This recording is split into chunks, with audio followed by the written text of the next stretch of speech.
She's got warm breath. Awesome, guys. Hey, thank you for everybody jumping on here. So I'm super psyched about this. I love this. This is great, especially these days when days are crazy and everybody's super supportive of small businesses and communities. It was really cool when I heard the story about Nine-Tailed Lager and Cadence. And, the first time I had the beer was actually a Cadence. You had it on draft. So I love the beer. I love the story behind it, and the fact that we're all in the same area. We're all doing the same stuff with this. You know, we've got the same people patronizing us, supporting us, doing things for us all the time. So I really want to kind of hand it off to you guys. I'm going to introduce you guys. We've got Paul Slayton from Skeleton Key. Big wave, Paul. He's there. Hi, Paul. You wait. Is Emily back yet? He just walked in and on the scene, so just perfect. Here's Emily. Hi, guys. I am. Yeah, I don't know what to do. Are you on Zoom? Speaking of food, Todd Davies from Foxtail and Cadence. Give us a big wave. Hi, Todd.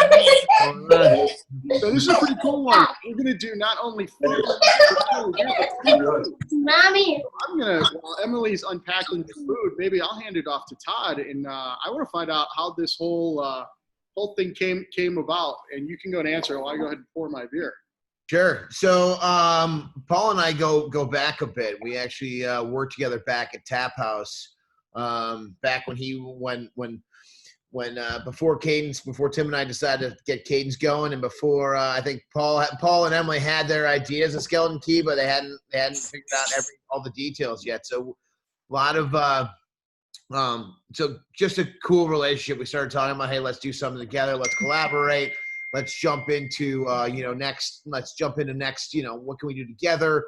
I love beer. I've done a lot of beer and food pairings and stuff. And so we started talking, and I think I've homebrewed twice and realized that I really like other people's beer a whole lot more than I like my own. So while I have some opinions on what I think it should taste like, and we talked about it, Paul and Emily really took the reins on it. It was really fun. We started talking about a style and where we kind of wanted to be, and then they really kind of started kicking ass from there. So we want to talk about in this land of double and triple IPAs, which we all love very, very dearly. We all drink. I'm sure we all drink regularly. We wanted something that you could have a few of and really enjoy, and still a lot of flavor and the style of a lager that was, drinkable and wasn't going to just destroy you. So that's where we got started. Did you take in the bath earlier in the day and going to myself, but also be able to pair with a lot of the stuff that you guys offer. Emily was late because she was going and getting the sliders from the room today. So we prepare. Thank you so much for that, Todd. And they look awesome. Very excited. Pleasure. But yeah, the whole idea was we wanted to have an easy drinking lager.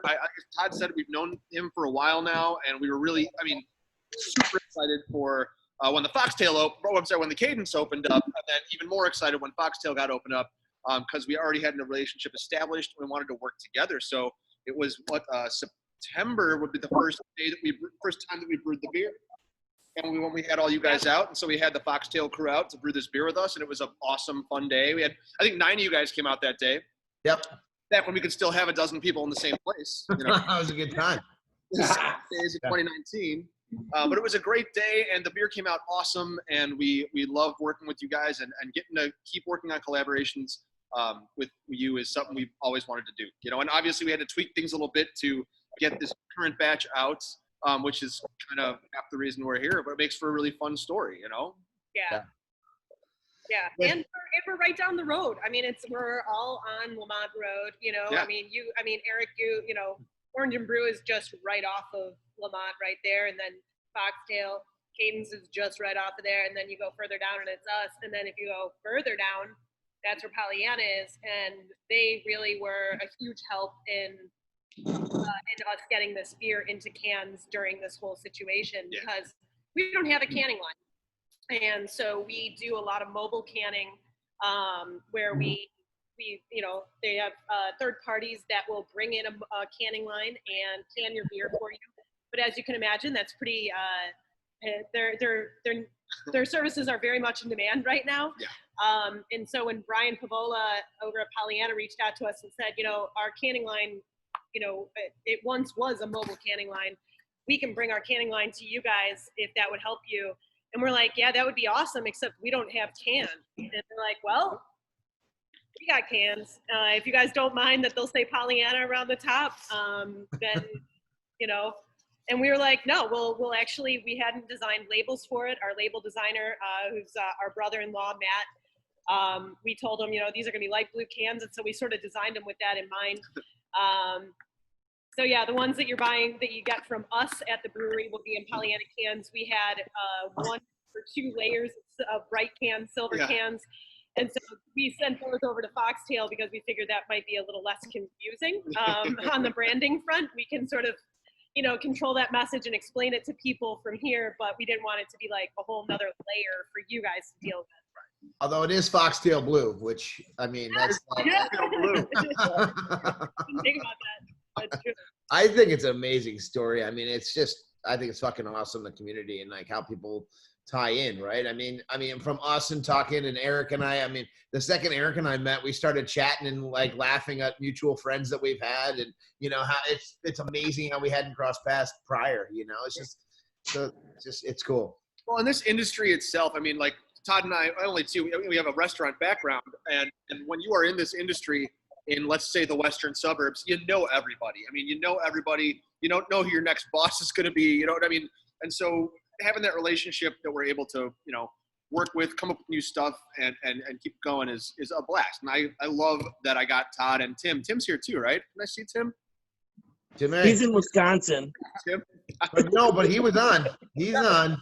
He's right there. I see him. We see you, Tim. Yes.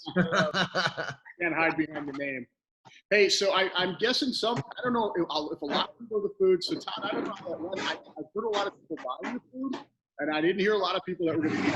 Like, I'm not waiting. I'm just eating the food. So, anybody that actually has it and is waiting on it, walk us through, man. Why did you pick this? And man, I know a little bit how to pair wine. I know a lot about how to pair wine. Skeleton Key. So, There and Cordell, what's going on, brother? So when we started this whole thought process, literally, it was when I start talking about pairing beer and food, right? So for me, I've talked about beer and food for a long time. I see a lot of some old faces from Tap House in the mix too. It's kind of fun. But I've talked about beer and food forever. For me, it's really it's just such a natural, right? And so for me, when you talk about carbonation of a beer, I mean, it's compare and contrast flavors, right? So you get to the more fuller flavor beers, you can really start to mess around, and we used to do beer dinners like crazy and really have some fun with it. But, you get into like a beer like a lager, it's so refreshing. And, the carbonation kind of cuts through any of the fat. So that's why I picked like the short rib. For me, a lager really kindly accentuates, some spice. So that's where we kind of came up with that like spicy chipotle jalapeno slaw. Yeah. The sweet potato buns kind of mimicking that's some of the sweet yeasty notes in the lager itself. Like, I mean, I just think this is such a food-friendly beer. When Paul and I talked about getting started, I mean, I could have taken this wherever we wanted to go, I mean, but for me, just doing a fucking short rib slider is like, this for me is like it's quintessential comfort, right? A kick-ass slider, a kick-ass easy drinking beer. I mean, like, I brought 8 beers home and 8 sliders, and I intend on seeing how my evening goes. It is really great. Like, we are enjoying the hell out of it right now. And you mentioned the spice aspect, and I know that can be a challenge with certain beers, especially like we've had, especially with like really highly hopped beers.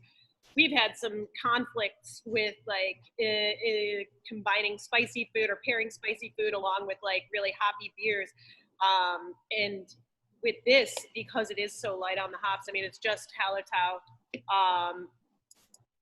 middle fruit. Yeah, Hallertau middle fruit hops. So it's a noble hop. It's a lot more mild, and so you do just get that clean flavor that goes so well with the spice. Yeah, one of the things I was most excited about, and we got it a little bit, we'll get it back, But man, does this beer go great with oysters that you guys offer at your place? Yeah. Oh yeah. Oh man, I was all over it. Something like this to go with the minerality and the salinity of an oyster is perfect.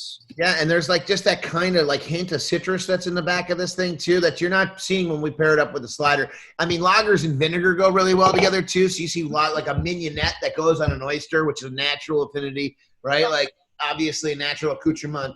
I mean, the Nine-Tail plays so beautifully. A great fucking lager plays so beautifully with those with vinegar notes too, and the oysters. I mean, like seafood. This is like such a food friendly beer. When we started talking about everything, again, just for me to go to the sliders again from a comfort level, but it goes. I mean, it goes to shrimp. It goes to oysters. It goes to even I wouldn't necessarily. I mean, even a fattier fish, you could argue like a salmon, a lager could play because the carbonation. And a little bit of the cuts through the fat, right? So it refreshes your palate and scrubs your palate again. So, I mean, I'm not saying this would be my ideal salmon, but it certainly plays. Like it's so food friendly. Yeah, it's really fun. I mean, it's delicious. One of the things I like best about this beer is that it's one of those beers that after you take a sip, it finishes such in a way that you want to take another sip again right after. Right. We drink a lot of our beer, and this is now, even though we have a lot of different beers to offer, this is what we've been drinking pretty nonstop for the last month since, it goes well with it. We can actually have several of them and not be on the floor too, which is pretty nice, Right. Or feel awful in the morning, right? I mean, Right. as I get a little older, and I know it's hard to imagine, but as I get a little older, I don't handle the hops as well, like the really high hoppy stuff, like on massive levels. Like I still have a few, I just can't get too sideways, which unfortunately for me has a tendency to happen on occasion. All grown up. Well, I'm glad you guys are digging it. Yeah. I mean, this is it's a really, really fun one. I mean, in my opinion, it's a killer drink. It's got such a great drinkability to it, and I mean, again, it's really nicely done. Thanks. And we really gotta give all the love we can to Pollyanna for doing this for us. They reached out and basically they knew we were in need. And when they did it, Brian, Paul, Ed, all the guys over there that helped us with it were awesome, and we couldn't be more happy with the way it turned out too. They did a great job. And our label artist also for getting this turned around so quickly and doing such a killer job on the art. Yep. Somebody asked in the comments, who's the artist? His name's Matt Panetti. He is my brother-in-law, my sister's husband.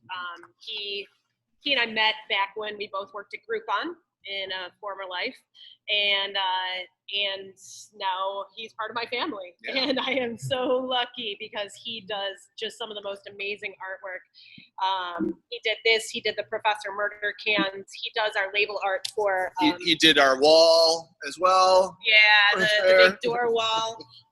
He does our labels for our anniversary beer every year. So but just coming together to get stuff done so quickly is so important right now, and it's been huge to just have so many people willing to get it done. Yeah.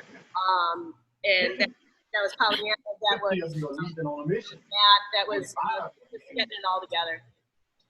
So. You got here. So yeah. Chardonnay. Jardinier is a good call. Oh, Absolutely. Nice. Yeah, that Yes. sounds great. Yeah, good idea, Leslie. I can't believe with all the things that are gone off the shelves at the grocery stores, I could still find Chardonnay right now. Yeah, for real. Yeah. It's crazy. Yeah. It's one of the few things you can still get. I actually have a batch fermenting right behind me. I don't know if you can see it. In that Making your own? right there. Yeah. Oh yeah. Nice. Yeah, totally. I love that. Yeah, it's I mean I used to get to spice it up a little different, right? I mean a little bit different, a little hotter, a little bit more vinegar, however you want to kind of play it. It's fun. Thank you. Oh, sure, yeah. You saved me a scoop of that, all right? Yeah, done, man. If I'm getting in the kitchen, it's not to make enough for two people, right? Like I don't know how. Like I'm like, okay, here's dinner. Like there's just you and me coming, right? Like is anyone coming over? I'm like, no, it's us. She has a lot of food. Oh my gosh. But yeah, it's fun. So Todd, Yeah, I love. Yep. all right, lagers, cool. How do you pair a hazy? Yeah. Oh, okay. So great question. So hazies, when you start talking about beer pairings, you start talking about compare and contrast, right? Compare or contrast. Like that's what I think it's really all about. Like, So with hazies that don't have a lot of hop bitterness, right? I mean, for the most part, but you start to try to find harmonies, right? So there's still going to be, for me, there's still going to be that great that great carbonation that's going to scrub your palate. So for me, hazies, like if you start talking about some of the pineapple notes or some of the orange notes or some of those other things, I love them. I love into cream sauces, right? Like into you can even go like and go Mediterranean flavors like with olives and things of that nature where you can't catch that with wine or with anything else. But the hazy is going to play well. The salinity of an olive or like the thickness of a cream, you're going to cut right through that, and you're actually going to accentuate some of the flavors and pull some shit out. So for me, I go carbonara. You know, that'd be fun. You could go into you could go with brie. You could go into almonds and nuts and things of that nature, where you're going to see some of those citrus notes or some of those other notes come out.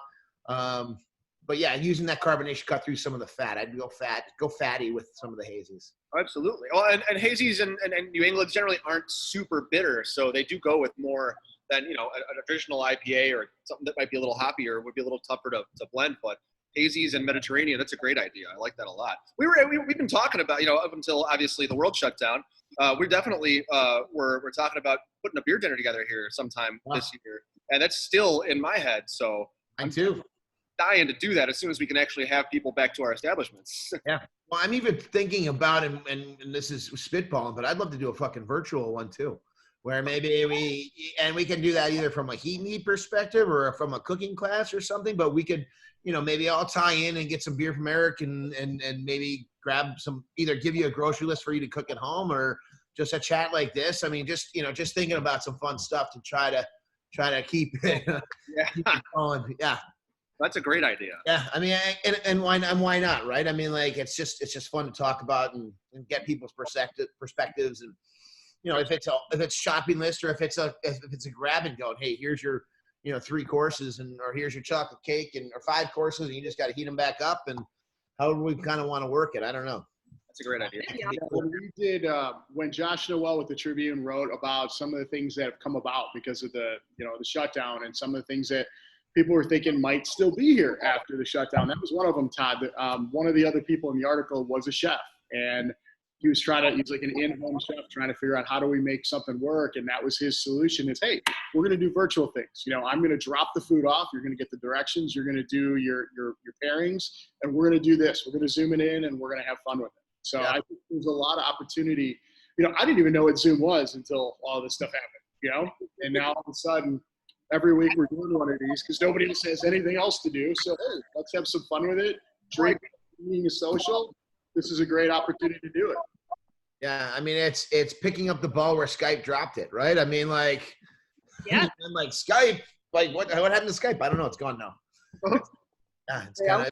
I want to swing back. So Jeff actually asked a question, Emily, that you guys kind of answered. I mean, what was the inspiration behind the art on this can? So the inspiration behind the art and the name, yeah, that's a really good point. Well, yeah, I could show you my tattoo. So when we were first talking to the Foxtail about what we wanted to call this beer, we wanted it to have like a fox-related name, but in keeping with the fact that we like to go a little bit deeper on the references, we don't want it to be so surface. We started talking about a 9-tailed fox, which is a kitsune, which is sort of a Japanese myth, or not myth, I shouldn't say. It's part of like, it's a cultural legend. And 9-tailed foxes are, they're spirits, they're shapeshifters. They are, there's a whole mythos behind it that is really fascinating. That we could spend the rest of this time talking about, but I'm not going to do that. But if you guys Google kitsune, it'll give you everything you need to know about what a 9-tailed fox is. Pikachu. And so we thought it would be kind of a cool reference to sort of bring that in. And so when I talked to my brother-in-law about designing it, he was going very, very Japanese with the design initially, and I said, "This is an American lager, so let's get at it, but not make it feel super ethnic." And It still turned out pretty sort of Japanesey, but it's really freaking cool, and it modernized it in a way that we felt still spoke to the name Nine-Tailed without making it, feel like a Japanese lager too much. And then in his hands, he put a mash paddle. So that's that thing that you see in his hands. It's sort of a rickety-looking mash paddle of sorts. But yeah, generally they have like a little. All right, I'll show you guys. He's tatted up just like anything. Kind of weird. Oh, So I have the beginnings of a nine-tailed fox tattoo on my arm that someday will be finished. I led you right into that. Yeah. So it's getting there, but you can see like it's traditional to have like the little skull on their heads. So, and it also sort of feels like it speaks to Skeleton Key a little bit. But I don't know, it just seemed like a neat story to sort of tie together with it. Awesome. All right. Let's swing back to Todd, because we're all local. We're all local companies here. Todd, you have 2 places in downtown Downers. Why Downers? What's going on? And we know there's pressures for all of us, and it's been crazy. But talk about the community support. Oh, geez, that's I could talk about it for days. So cut me off when you've heard enough. It is, All right. I'm done. Nobody asked you, Gwen. Nope. So we opened Cadence 2 years ago. I moved to Downers in 2006. I grew up in Western burbs, and then lived in the city and traveled for work as a chef and for years. And 2006 moved to Downers, and it just felt it was a fun town, but it was kind of a food desert. And I started my family here, and I was like, wow, this is cool. And town's cool. And I was finally one of my best friends, Tim, started Lemon Tree. I was at Tap House, and I kind of, it was like Downers still needs a higher end dining, I believe.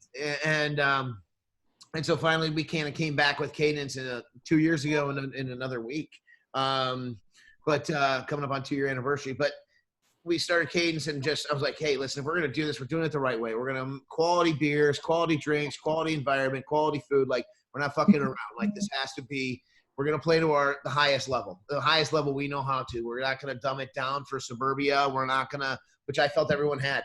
And we just had this, we created this amazing, we found ourselves in this amazing community where we just fucking had unbelievable guests and support and friendships develop, and even further than the people that I had known over the 10 years before that I lived in Downers, and just watching this community be amazing. And then we were like, I think maybe there's another missing link in Downers. We could do something kind of a little different, more seafood focused, a little brighter and airier, and still with that same quality commitment. And we opened that 2 weeks before the shutdown.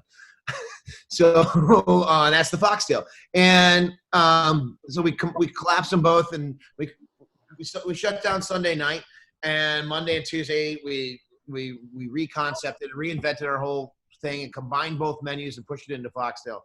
And on Wednesday we opened, and it's the support of the community has been unbelievable. Like, I've cried a few times, and I'm an emotional guy. I'm Irish. I drink. I can't really help it, but it's been so phenomenal. People dropping envelopes off like, hey, Todd, can you give this to your staff? Hey, Todd, this is, how can I help you? Our GoFundMe is ridiculous. We got picked up by a friend of ours, Eric, and he threw us on the news for a little bit. And it's been so it's like a hug every day I walk to work.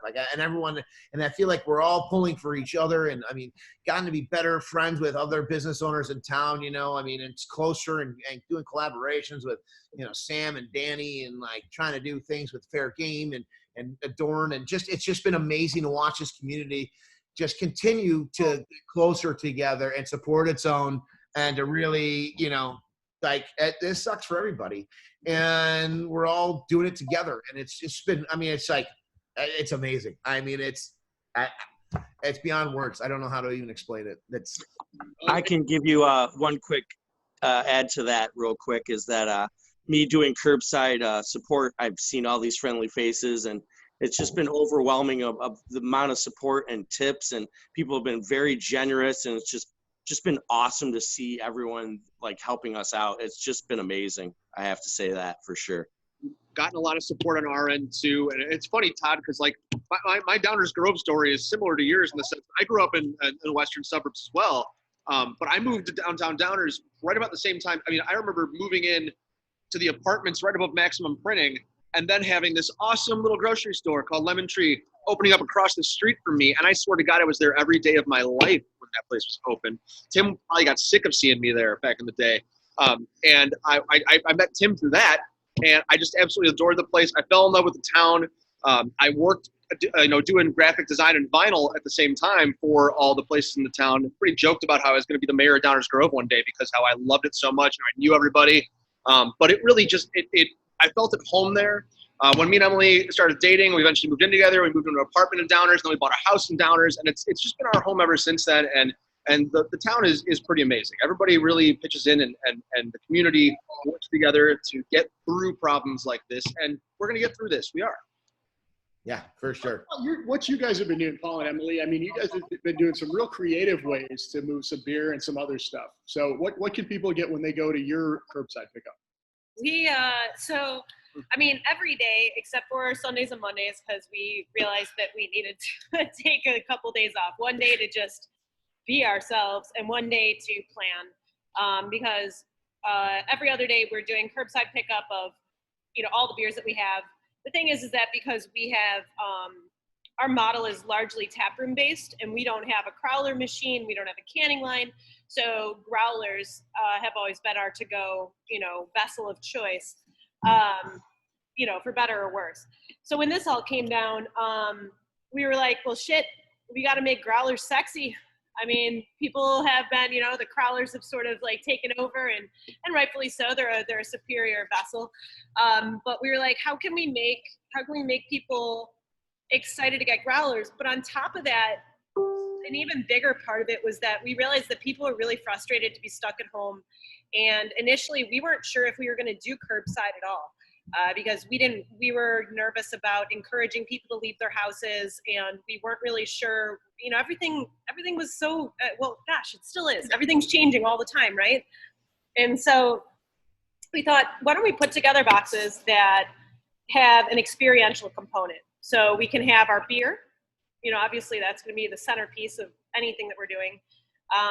Some food, because people got to eat. And I think that a lot of us, when we were out shopping for our 2 weeks of sustenance, it's pretty, you're so busy focusing on the things that have longevity or that you can use a bunch of different ways.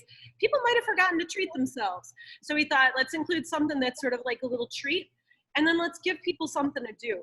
And it started off very ad hoc. I mean, it was us working with what we had here and just sort of scrambling to put together something that basically our baseline is always, what would we buy? What would make it compelling to us? And that's proved to be a pretty reliable benchmark. And now as time has gone on, we've been able to get a little more sophisticated with it. One of the earliest, so we do these boxes. That's what I'm talking about. We call it SKB in a box. And the initial idea was like to give people, the feeling of being here without being here. So we involved like games that were things that we already have at the brewery that people could now do at home. And then we started throwing in some other fun stuff. So every week, initially we were doing it 3 times a week, which we realized was not sustainable. And so then we've been doing it twice a week. And now we're sort of vacillating between basically just what's possible. So either Tuesdays and Thursdays or just Thursdays. So like this coming week, we will be announcing a cool box on Tuesday, but it'll be a pre-order. And then on Thursday, we'll be announcing a really cool box for sale. And we announced it on our Facebook page at 1 p.m. It's first come, first serve. It's a very manual process. It takes a lot of work to put together, and we do about 25 boxes at a time. But we feel like it's worth it. It hasn't been for those things. It's less about the profitability and more about now it's evolved into helping promote other local businesses that are also struggling. To sort of not everybody has the luxury of curbside, like not all businesses have that as an option. We're fortunate in that way that we are still able to do that. So we've been trying to like bring in other local vendors and other places to sort of give people a little sampling of things. And so it's like a little treat box that you can buy for yourself. Well, every time I look, they're sold out. Yeah, they sell out real fast. They sell out, and the fastest one sold out in 4 minutes, and the longest one took about an hour and a half. Can I pre-order for the pre-order? Newsletter, we will be sending it out to our newsletter people first. Yes. So, well, Mug Clubbers, it's going to you first, and then it'll be going to the newsletter, and then it goes to Facebook. So it's just, and that's just for this pre-order box. Normally, we just launch it on Facebook because we simply don't have time to be organizing it in a more like, oh, I got a marketing blast that I'm going to send out. I mean, that would be freaking awesome. But we also can't guarantee when we, with the way shipping, with the way shopping and things are these days, for us to prep something more than a few days ahead of time is kind of unrealistic. We can plan ahead, but we don't know when we're going to have certain things and when we're able to actually sell them. And we do, one of the other things that we do is, we were talking about Zoom a little bit. Zoom is also very new to us, but it's also taken over our lives. I swear to God, like 5 nights a week, we're Zooming with people. We have more of a social life right now than we ever did when we were running the bar day to day, I feel like. But we incorporate some things where we'll, throw in a Zoom meeting with the people that buy the box to go over the beer they're drinking, or we'll throw a Netflix party movie in there, and we're all say, hey, let's all get together and watch Killer Clowns from Outer Space together this evening and just be silly about it. And it works out great. And it gives you that little bit of like this feeling like you're still a part of something and getting to talk to people, because the best parts of our day right now are the 30 seconds I get with my mask up to say, hey, here's your beer. How you guys doing? Is everybody safe? Okay, we missed you guys. Bye. And that's it. So any chance we get that human interaction. That's crazy. Who's buying the boxes? Right now, they're all curbside. You're not doing any deliveries now, right? The boxes, we're doing delivery within 12 miles of the brewery, but people who are outside that or who just want to come by and pick it up instead can come by and pick it up. So who's buying it? Are you getting a lot of local people? Because I love, like, you're right down the street, but you're still in, it's almost like a different area. You got your own regulars over there, I'm sure. We do. And we come by and pick it up instead. Come by and pick it up. Yeah, it's been a lot of local people, because I love, like, you're right down the street, but you're still in, it's almost like a different area. Oh, whoa. Sorry, we had a weird glitch with our video there. It has been, so we've been noticing, just when I've been not super aggressively tracking the demographics, but it seems to be about 50% people who are local and regulars, and 50% people who were just meeting for the first time. Yeah. Which is freaking cool. Yeah. I'm trying so hard not to swear. Why? Why? For all of us. Where? I'm a swearer. Emily has sworn less in the last half hour than I've ever heard her swear. Lent's over with. You don't have to put the quarter. Yeah. Be you. I'm just gonna swear all the time now. Let's do it. But no, it has been. It's been really pretty fucking cool. All right, I'll just be myself. There we go. Thank you. Welcome back, Emily. You Welcome feel back. better about me. Because it's been great to see, like, I mean, especially like I pretty much was bursting into tears the first week every time we saw people like our regulars, because it was just so good to see them. And it's still that way. Like it gets us in the feels every time our regulars come out. But there's also something really exciting about the fact that, these boxes have sort of extended our reach and gotten us some notice from people who maybe haven't, tried our beer before. And that's really, that's going to help us remain sustainable after this is over. So that's really, the support has just been so incredibly humbling. It's unbelievable. Todd, what have you seen? You have a John. chance to create a regular clientele at the Foxtail. I'm sorry, one more time? I said, what have you seen? Because you didn't have a chance to create a regular clientele yet. No. So, I mean, a couple of things that we had going for us were community and cadence, right? So that started like kind of getting people and just people knowing that, we were together. But I think the big thing that we've done, the community card where we paired up with Sam and Danny from Pearson Autobots, who we've been friends with for a long time, and then just again capitalizing on cadences, because I combine cadence and and Tap House, or Cadence and Tap House. Yeah, right. Cadence and Foxtail. By combining them, I had already my existing Cadence base.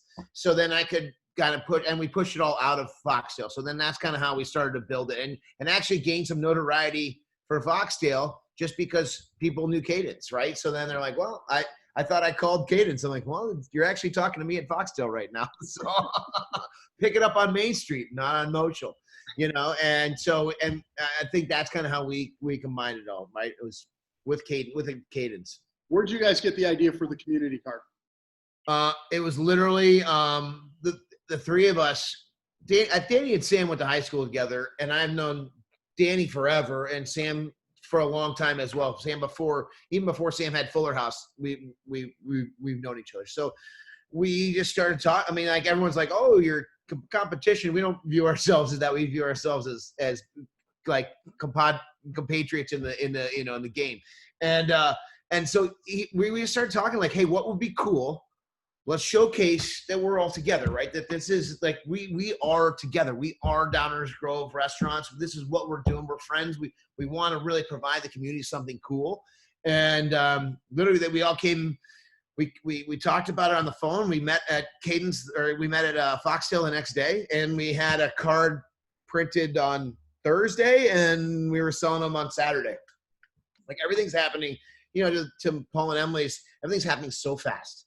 And you have to, right? You have to be able to go and just knock it out and keep moving. So it's been, and then once it started, it just became even more fun, and I mean, more camaraderie, more conversations, more stuff, we're just, it's been really, I think the restaurants are going to come out stronger. The ones that are here are going to come out 10 times stronger through this mix, right?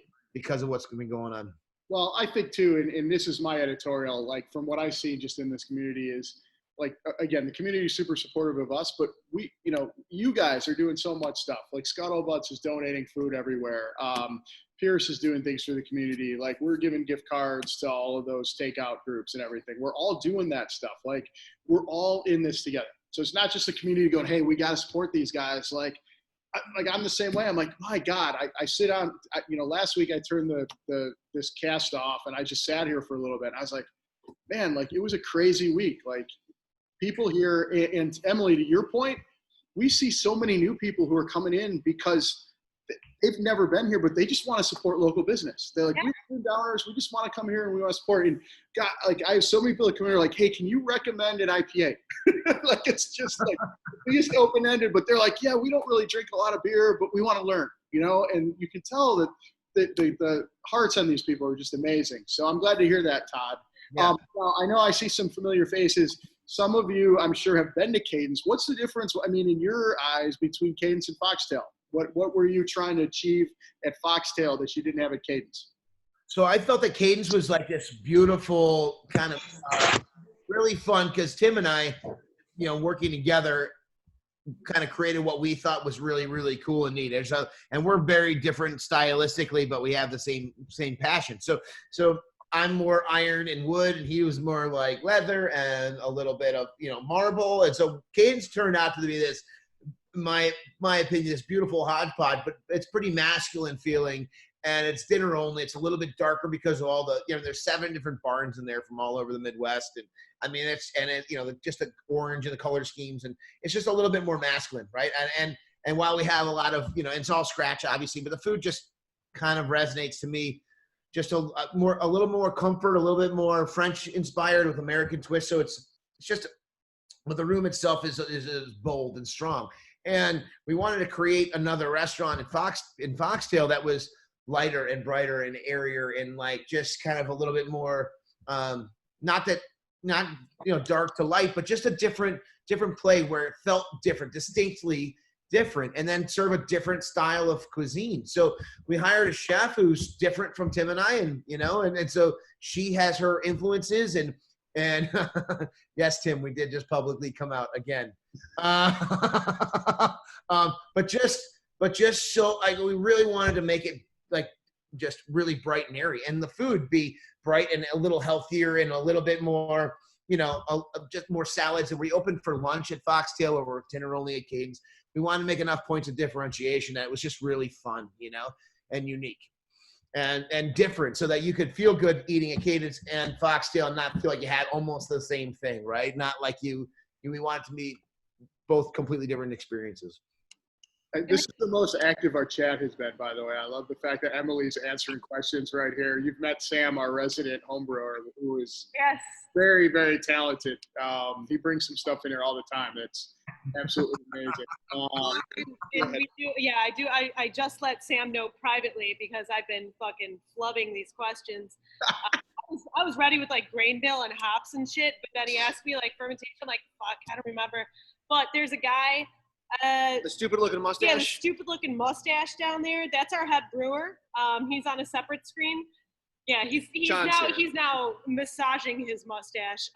So anyone who has any questions about brewing the beer, John is here. He's here to answer those things. Or questions about how to grow and groom an awesome mustache. I'm here to answer any of those questions.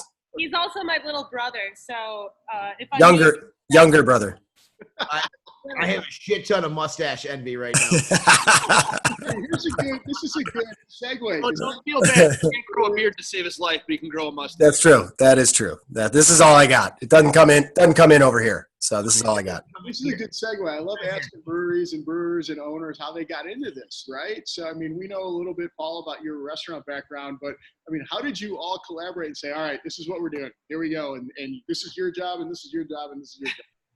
Well, and for the three of us, it was the three of us have been homebrewing together for over a decade now. You know, we started homebrewing and we fell in love with it. Emily and I actually have like a lifetime restaurant background. John, hold on, Paul, who did you meet first, Emily or John? Well, I met Emily first. I actually known Emily for a lot longer than we've been together. Okay, continue. Sorry, I was curious. It's all right. No, we have a very bizarre, very twisty path till we actually got together. You know, a restaurant industry. Yeah. You know, we'll leave it at that. Leave it at that. But we, basically started homebrewing together when we realized we loved it and we wanted to do it more and more. We started talking about the possibility of opening our own business. And luckily, kind of the way it worked was, at the time, Emily was working in marketing, and between having a marketing person, a bar restaurant manager, and a financial guy, that was kind of the perfect triptych to open our own business. And once we started looking at that and realizing that beer was what we loved, we started looking into the logistics of opening a brewery. And I mean, it feels like so fucking long ago right now to sometimes you think to yourself, like, I can't believe my brewery's been open 3 years now. Sometimes it feels like it's been open for 5 minutes, and sometimes it feels like it's been open for 20 fucking years. That's how it feels sometimes. But we immediately, we clicked. We knew what our jobs needed to be. We knew pretty much instantly that John was the man to be our head brewer because he had an affinity for it that neither of us did, and it all worked out really well. Yeah, we were three creative people, and I was the only one fortunate enough to have a creative outlet at the job that I was doing full time. So I went to school for journalism, wound up in marketing, and so I got to be a part of like creative brainstorms on a daily basis. But both my husband and my brother are both also very creative. They were just in jobs where they didn't have the opportunity to express that. So in creating the brewery, everyone has been able to have that outlet now. We're all able to express ourselves creatively. I think when John became a head brewer, as much as I hate giving him compliments, I think that it really proved that he was an artist who found his medium. And we've been just so blown away by just not only how creative he is, but just how great he is at making great beer. And this beer is this and our Schwartz beer. I mean, he makes incredible lagers. You gotta have. I see Matt Powers like getting excited. Our Schwartz beer is one of my favorite beers that we make, and this is right up there too. So it's yeah. We can always tell when John's brewed a good beer when John actually admits to liking the beer. He doesn't do that for every beer. My own worst critic with homebrewing too. Yeah, hey, Sam asked the question. I'm going to let you. Sam, I'm unmuting you. You can go ahead and ask it because that's a fair question. You're asking a question. It's one of my favorite beers John does. Oh well, John just answered me in the chat. Well, fine. you guys, I'm actually doing my first kettle sour tomorrow. And I'm excited about that. But the more traditional sours, do you have that? Is that a goal? Are you planning to ever have the equipment to do that, or is that just kind of out of scope? For us, it's less about the equipment for the souring and more about having like, I mean, John can definitely speak way more to this. I'm actually doing my first kettle sour tomorrow. Well, we'd love to have a traditional sour, but we'd need to have like a separate space to keep those barrels. I mean, the cross-contamination is a real threat. And right now, that's just not a huge focus for us. But John, why don't you talk about our kettle sour that we just did? Yeah, so we normally, when we kettle sour, we get a lacto blend from Omega. So it's a couple different lactobacillus bacterial strains, and so it's a very controlled lab-grown pitch, and that's the way that we've always done our kettle sours. So it's basically if you're not aware, it's sort of a 2-day process where you kind of do everything up until boiling the wort. You inoculate with the bacteria. Let it sit overnight, basically, to let the bacteria sour the wort, and then the next day you come in and, 2 days later, however long it takes to get down to the pH, the sour level that you want the beer to be at, or the wort to be at, and then you come in and you finish it off. So this last batch that we did, so you have to get it down for. So I usually do a pre-boil, just a 5-minute boil, just to kill anything else, any other bacteria that might have gotten into the wort prior to the boil. So we boil it for 10 minutes and then 5-10 minutes, and then I'll bring the temperature down to around 100 degrees, which is where that the lactobacillus thrives.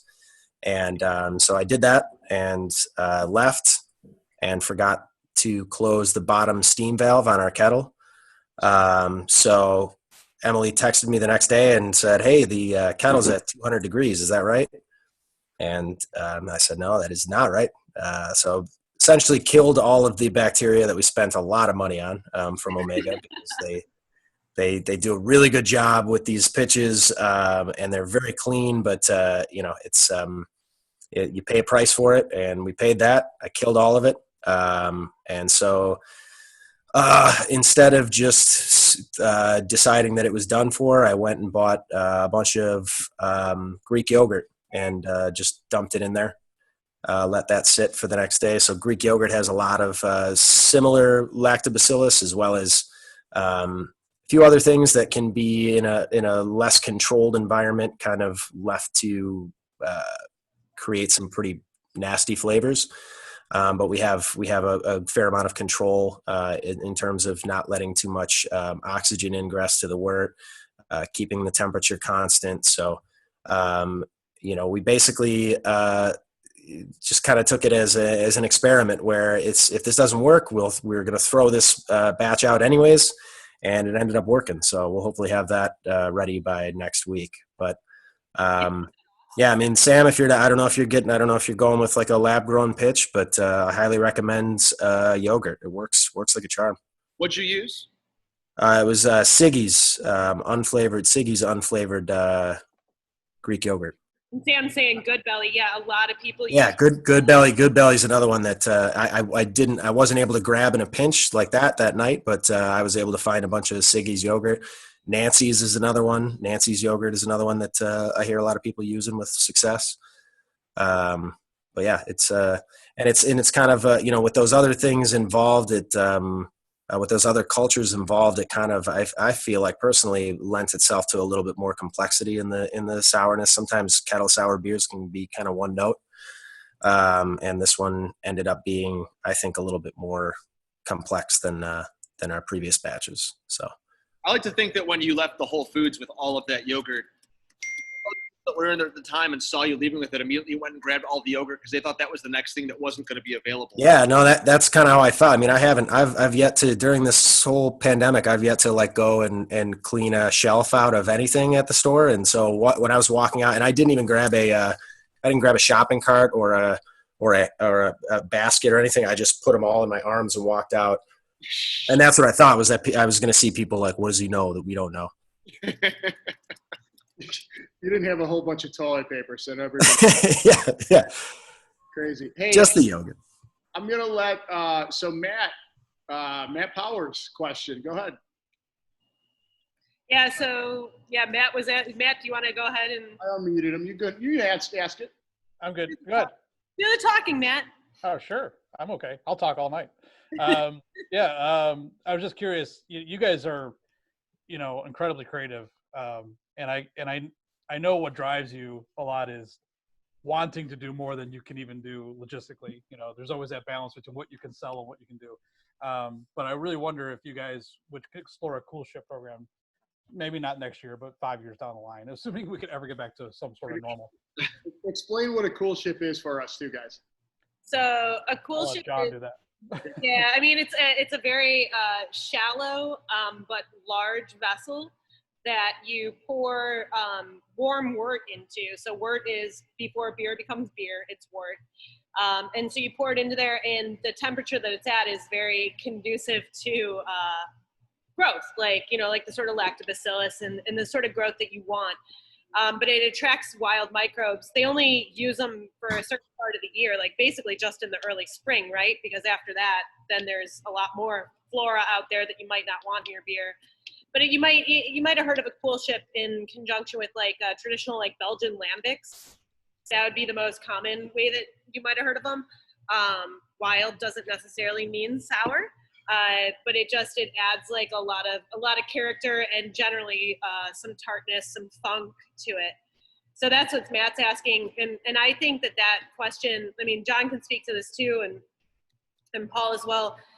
That would be something that, similar to what Sam was asking earlier, like if we were to do a sour program, I don't think we could do a cool ship, as cool as that would be, no pun intended.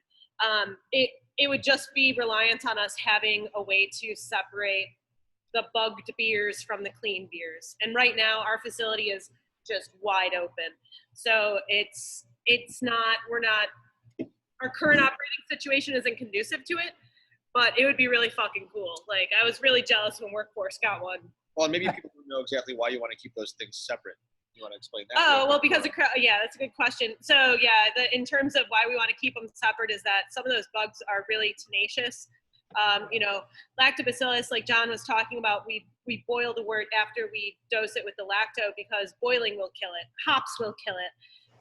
But there's other, Brettanomyces is a little more tenacious. Pediococcus is a lot more tenacious. And the very real risk is that some of those bugs get over into our clean brewing equipment, and then you never get to have a clean beer from us again.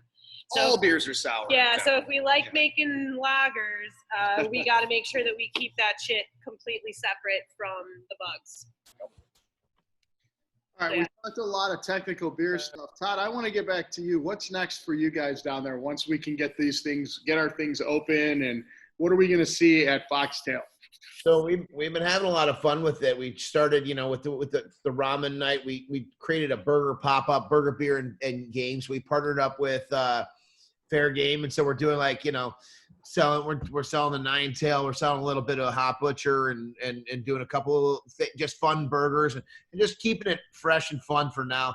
We think coming back, again, I think that we're still going to want that focus. I want to do oysters. We're going to do beer and oysters. Like, I mean, we have a raw bar sitting in front of in our restaurant that I cry every time I look at it. I'm like, man, I just want to get a few hundred oysters in and just start popping. Right. I mean, like, so, and I think beer, and I think we're going to start, we're going to start doing some dinners as well, and some tastings. And I think, we're Tim and I talk all the time. We're trying to define what the new normal is going to look like, and we don't know.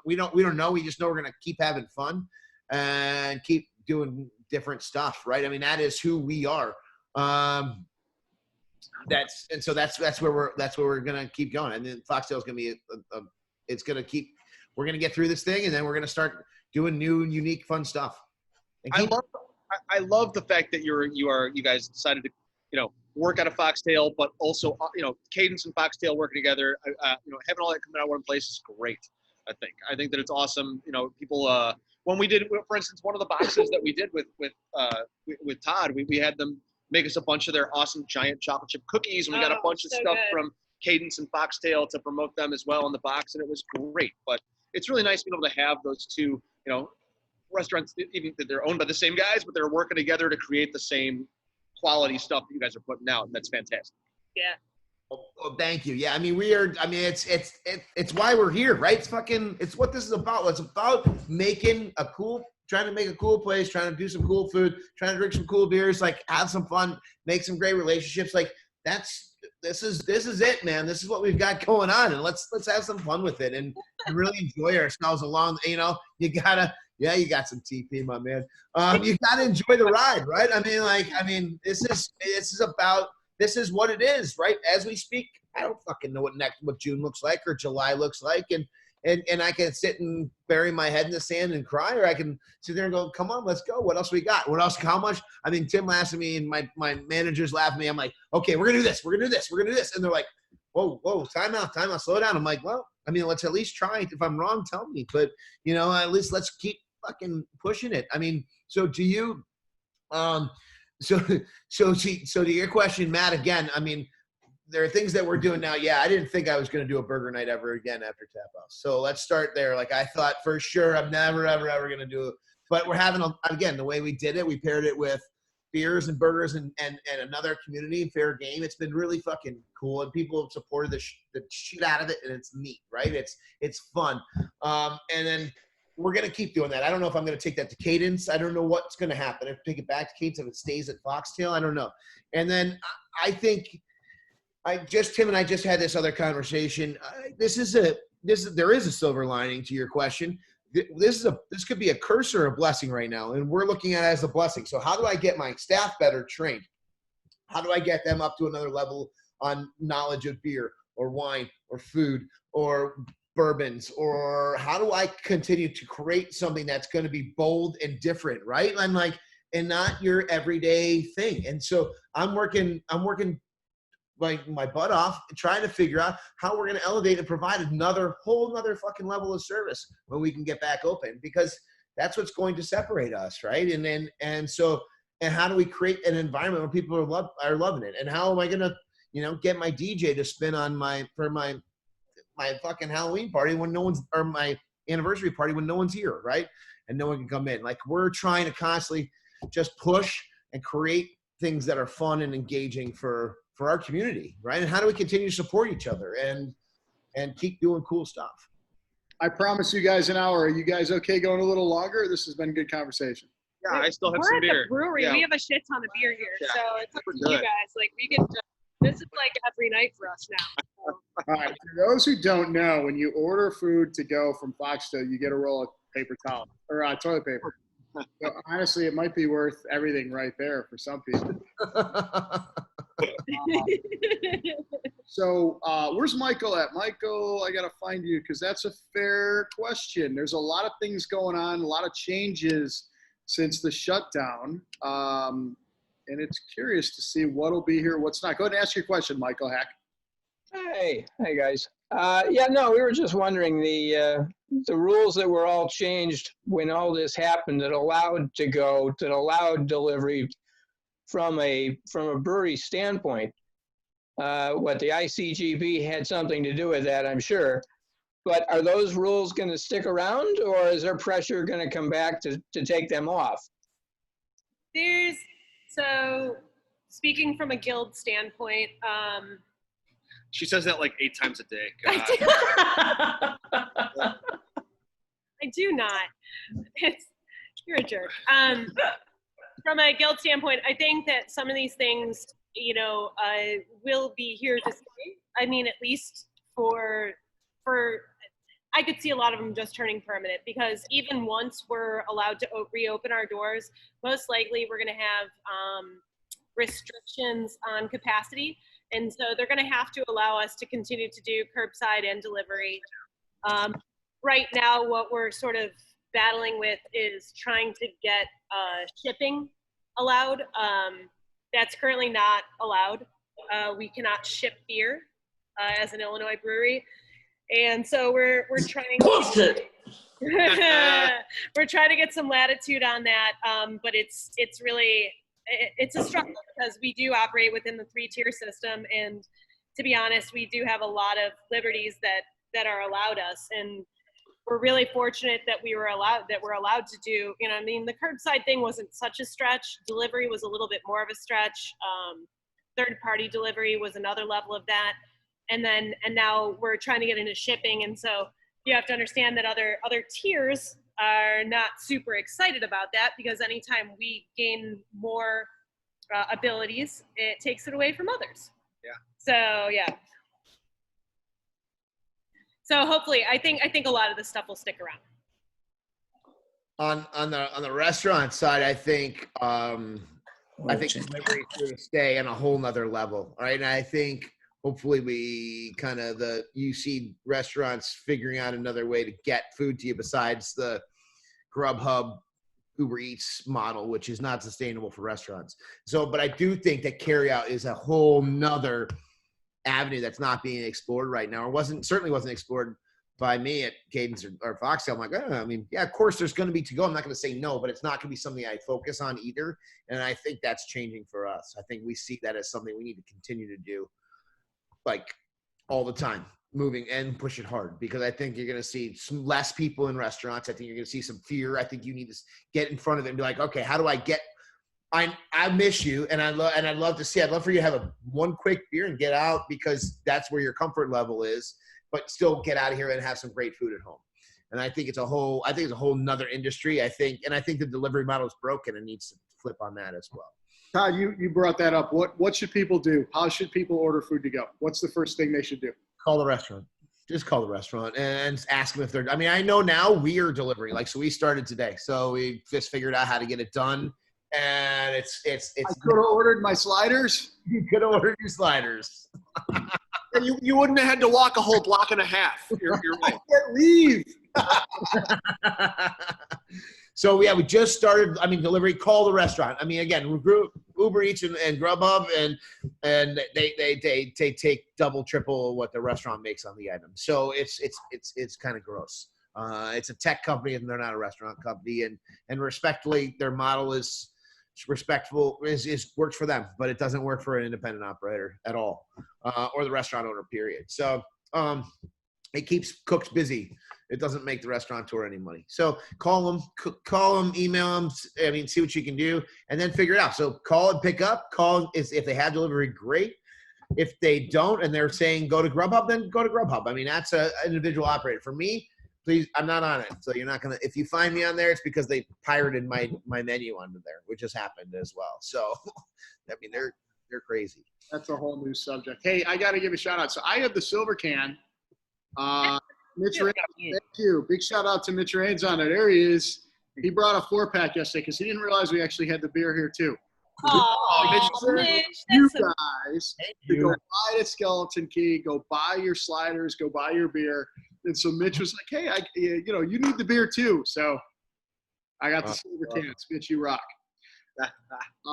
This is going to be the most important question I ask, and it's for Todd. Very serious, very important. I'm Aquarius. Let's get Vince Neil here. You want to get Vince Neil here again? Oh, don't worry. There's something working there. We got something working. It might not be Vince. For anybody not from Downers, give us the background on the other philanthropic thing you're involved with this. So I'm on the board of District 58 Education Foundation. And so we do a big Oktoberfest every year. Tim started it back with Lemon Tree, and it kind of was doing a little something, and we started to get some local bands, and it was a one-day event. It started in the parking deck in the parking garage, and it continued to grow and grow and grow. And once we got Cadence going, Tim and I, in typical Tim fashion, was like, well, let's make this really fucking cool. And I'm like, all right, I'm down. Of course I'm down. Let's go. And he's like, let's get a real band. I'm like, what's a real band? And he's like, let's do this. And he's like, I'm like, okay. And so we started figuring out how we could find, other bigger kind of bands that had some actual notoriety. And so we brought in, for the District 58 Foundation, we brought in Vince Neal, and he's. I would love to say he looked and sounded fantastic, but only half of that is true. But it wasn't 1984 when you did this. He sounded fantastic. Okay, I mean, Great. And I'm going to be honest. So Todd, we probably pulled some money off of you. I hate to tell you, we had a lot of the people that didn't want to pay the cover hanging out by our door. Okay with that. We were busy. I never even got a chance to go outside and see him. Yeah. I'll tell you what, I had that damn door open the whole time. He sounded fantastic. Sounded great. Yeah, I was like 8 feet away from him, and I wish I had never seen him. We actually did like we did a meet and greet, and I don't know if you guys know this, but he's 5'3". Don't meet your heroes, Todd. 5'3". I mean, Don't meet your heroes. I mean, and then that photographer has this angle. They shot up, so we all look like we're the same height. It was neat. You were tweeting him all week and sending him social media messages trying to get him in here after the show. Didn't work. So there's a great rumor that I don't deny that I had him back to my house and we were partying on my back deck. It's not true. It's not true. But if anybody asks me, I'm like, well, I mean, it could have happened. Maybe. So he has a face for radio? He's got a face for radio for sure. He looks great for an 80-year-old, but he's not 80. I'm gonna tell you what though, man, Todd, that brought so much like hype and notoriety to this area. It was awesome. Like so many people were psyched about that. I mean, I know things are so up in the air right now, but what's next for that? I know you guys want to keep moving that along, make more money for that foundation. What else do you guys want to try? I mean, I think last year it raised I don't know, almost $60,000 for the teachers of District 58. So it's a pretty special thing, right? So depending on what the world looks like, we're negotiating right now with a couple of guys. So it's still happening, buddy. Don't worry. And I don't think it's Neil, but it might be. But I don't think that it is. He's in the conversations, but there's a couple other ponies that are in front of him. Don't tell him. But there's a couple other guys that we'd rather bring in. So and I'm gonna Skeleton Key. Paul and Emily, you guys are awesome with this stuff too. And John, Matt Molitor, you keep holding up that glass, that summer celebration glass. Let's see it. There it is. You guys do some awesome stuff too. Wait, hold on. I got one better. Wait. Oh, the koozie that came with it. Look at that. That's Mug Club right What's there. We're proud. You guys are super giving back too. You know, we would, man, I wish I could say that we are. At this point, we would be all full steam ahead on planning our summer celebration for August. Mm-hmm. Unfortunately, it doesn't look like it's going to be able to happen. We're not going to be in a place where we're allowed to have 1,000 people in the same place. So what we're hoping for is to be able to do something on a smaller scale to celebrate our summer party / anniversary. Our anniversary is in September. To be able to celebrate something like that on a smaller scale. But right now, there's no point for us to spend a bunch of money and plan a million things for it to only blow up in our face, essentially. So until we have more information about what is going to be coming down the pipeline over the next few months, we really can't plan that. And it sucks because our celebration last year was one of the biggest, funnest things we've ever done. It was quite literally the most stressful day of my entire life, and I survived it. So I know that I can do it again, Yeah, we would love to be doing it again this year. When you hear that like fucking Oktoberfest is canceled in Munich, you got to be like, well, maybe we need to, sort of pull back. So I think at this point, doing the outdoor, I don't know. Man, it's so fucking I don't hard know. to say. I want to be able to say, if we find out a week before, we'll throw something together. But God knows what's going to happen, Yeah. I'd love to. We had so much fun. It was our first year that we threw it too, and it was our first annual. So we were supposed to do it again this year, obviously. Big outdoor stage, huge. We have a beautiful outdoor 10,000 square foot lawn at the end of our building here that the village allowed us to throw this party on, and it was incredibly daunting and one of the, like I said, the biggest things we've ever thrown in our lives. And now that we've gone through it once, you know how like when you go through something once that's incredibly scary and you're like, well, I could do anything after that. That's what it made us feel like, So if it doesn't happen this year, you bet your ass it's going to happen next year. That's for sure. Mm-hmm. Well, you guys are you're modest because I know you did a lot of good with that too. There's a lot of charitable aspect to that as well and a lot of awareness. So you guys. There's also a great picture of you wearing a flower crown from that day, I believe. Yes, I'm not ashamed to show that off. It's all good. Yep. I was gonna say that needs to be in one of your boxes. I think you gotta bring the flower. Yeah. We've got that lady sort of On the hook. Yeah, our vendor who did the I'm flower talking to her. crowns. She's gonna be contributing. All right, so since there's just 25 of you now, I'll tell you. And now that I've had 2.5 beers, what we're going to be announcing is our Mother's Day box this weekend to our Mug Club, and then the newsletter, and then Facebook. And we are involving Lily, who did the flower crowns.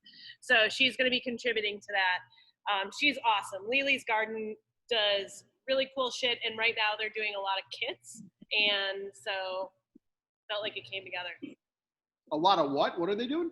Kits. So like she's been doing a lot more. So usually she does like classes and then floral arrangements and stuff like the flower crowns. And so now because of the way that everything's changed, she's had to sort of shift towards all kits. So she's been doing a lot more of like a terrarium kit or a plant your own succulent kit or she's got a whole bunch of different stuff. Ah, there it is. There it is. Oh, look at how cute you are.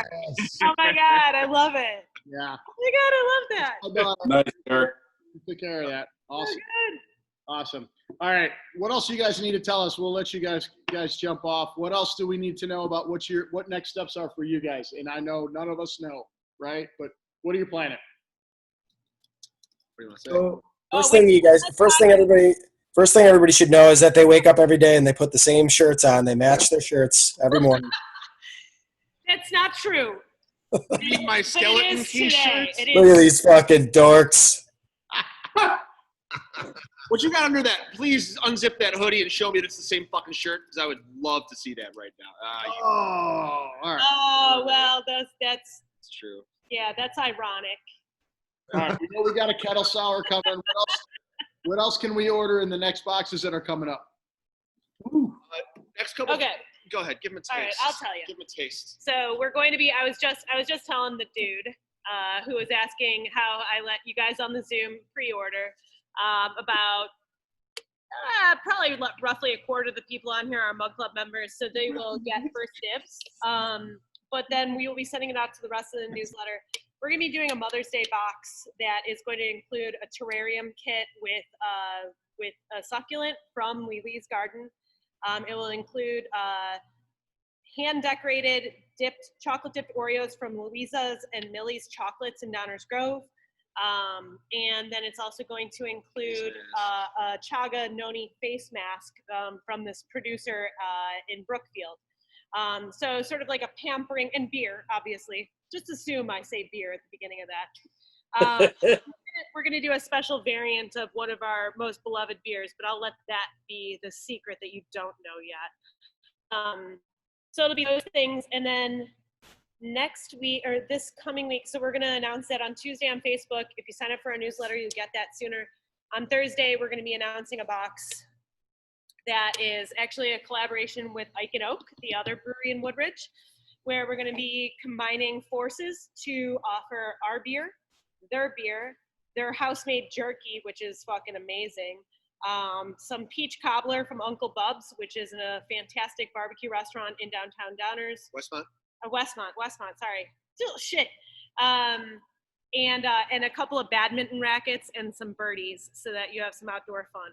So those are the next two. I have like 5 more planned beyond that, but that's all I'm going to give you a taste of for now. Todd, what's next for you guys? What else do we have coming up? What are the next? What's the next burger joint, or what's the next special? So we're doing a from a marketing perspective, we're doing Mother's Day. So we're gonna do everything. Like we're gonna have like seafood raw bar, like Foxtail's a lot of raw bar, a lot of that kind of stuff. So we're gonna do lobster cocktails, chopped oysters. So like pick up on Sunday morning and come in and grab your seafood and roll, right? Crab legs and you know, a little sliced tenderloin, a bunch of scones. So Scone City and the scones, our pastry chef makes the scones, the same one that made the cookies for Skeleton Key. a bunch of different desserts. So Mother's Day is going to be really fun. And then we're going to take that into, behind that, I'm working on a bigger, home meal replacement thing that I'm going to kind of create 8 to 10 items you need to order by Wednesday. They're cold. You pick them up. And so it's a little bit contrived, but my thought process is like, if I can 40 bucks for food and for a meal, and then you pick it up cold. And so you pick it up on Friday or a Saturday, and then you can get, all these different things. And the menu changes every week. It's all coming out of Cadence. It's all coming every single, so by Wednesday night you order, and by Saturday morning you're picking up, and you've got everything from, possibly the brick chicken that we're doing at Cadence to, a killer meatloaf and potatoes and salad and whatever. But just trying to create some of that home meal replacement thing that I think is next. And so test the waters a little bit with that. Those are the two big projects I've got culinarily cooking right now. And then virtual, I think if that's where we have to go first, right? Yeah. I can only imagine how much work it is to do those meal replacements. I mean, that's got to be just so much logistics and packaging and shit. Yeah, but it's cool when it gets done and you see somebody like, holy shit, here it is, and I can have dinner ready, and for the same price it would cost me to go brave the grocery store, take the time to make it, use 3 eggs instead of a dozen, and all this other shit. Like, for the same price, you can eat a restaurant quality meal. So it's really gratifying when I see that, like, on somebody's table, like, okay, here you go. This makes a ton of sense to me. Like, it's a lot, but it is what it is. We're doing what we got to do, right? And I think that's awesome. I look forward to that personally. It's aggressively pivoting, right? I mean, that's kind of how I look and laugh. I'm like, we are in a position where we have no one to answer to but ourselves. So how do we continue to make decisions and create and move forward and try to do stuff? You got to be able to call an audible every day with this. I'm doing the same thing too much. Emily has a great line that she uses on me a lot about not killing your darlings. No, killing your darlings. Killing your darlings. You have to kill your darlings, she says. No matter how much you love it, if you've done it so many times that it seems like it's not working anymore, you got to be willing to kill that and do something else. And I like the spirit of that. Yeah. Gotta be able to move on. Hey, and we just really quick, we just also want to just give another shout out to the Foxtail, / Cadence restaurant group, because that's also where we toasted the coconut for our most recent batch of coconut migratory. We're both food handler certified, and so we can toast coconut at commercial kitchens legally to put it into our beer. And we were really fortunate that they allowed us to come in and use their excellent, super clean facility. It was amazing. And it has made this batch of, it's the most even toast we've ever gotten on the coconut, and you can taste it. It's amazing. Plus, this was adorable too in our, I love this. Thank you. Yeah, absolutely. I just like, Todd, because I can be cheap and use your coaster. You want us? I'll walk you down a sleeve. No, I'm good. Every time I'm ordering enough food to get the sleeves. It's all good. I love it. I'll have all your patches pretty soon too. I'm going for the full collection. Well, thank you guys for your support. Like, this doesn't happen without the support of our community, right? And watching it happen has been just really, it's very grateful. Like, it's very. Listen, Emily, thank you for making up for not swearing for a half hour by doubling up in the second half of this. I like that you think that was doubling up, but that was like just normal level. Yeah, totally minimum. Hey, I want to give a shout out. So Eric and Maggie from Iron and Glass are on. Yeah. Hi guys. Hey. Bottle Shop, and they're down in Romeoville. I know some of you have seen it. We've done some stuff with Beer on the Wall in Park Ridge. These guys are awesome too. Like, all of us are these small community bottle shops. We're serving people in our own areas, and we're all doing really cool things. I just want to call you guys out. Like, if you guys are down in that area, anybody here, go say hi to these guys. These guys, Colt is down there too. They're fantastic. So any of these bottle shops, those guys, beer cellar in Glen Ellen, and he's in, oh my gosh, I'm drawing a blank. Geneva. In Iron Glass, and has a spot in Manuka now too. Go say hi to these guys, because we're all, us, Skeleton Key, Foxtail, Cadence, we're all in this together. So Ecosystem. thanks for jumping on, guys. It's good seeing you guys. Todd, I cannot wait to find out who you guys are going to be bringing here for that next fundraiser. And everybody on this, listen, this was probably by far our most engaged one. We've had a lot of people on this every week. We grow it a little bit. Thank you for supporting us. Thank you for jumping in and getting to-go food from Todd, getting your beer and your boxes from Skeleton Key. Nice, Todd. I like that. Thanks, Todd. We're going to go play some poker right after this. I thought that's perfect. Well, that's the butt. Thank you for supporting all of us. Like, we seriously, honest to God, without your help, in another month, a lot of us wouldn't be here. So, Thanks, Eric. Yeah, thank you, Eric. Thank you. For hosting. Yeah, And thank you, Eric. thank you to all you Yeah, guys. you kick ass, brother. have a great weekend, guys. Thank you. Thanks, everybody. Love you, brother. Thank you. See Peace. you guys. Thank you so much.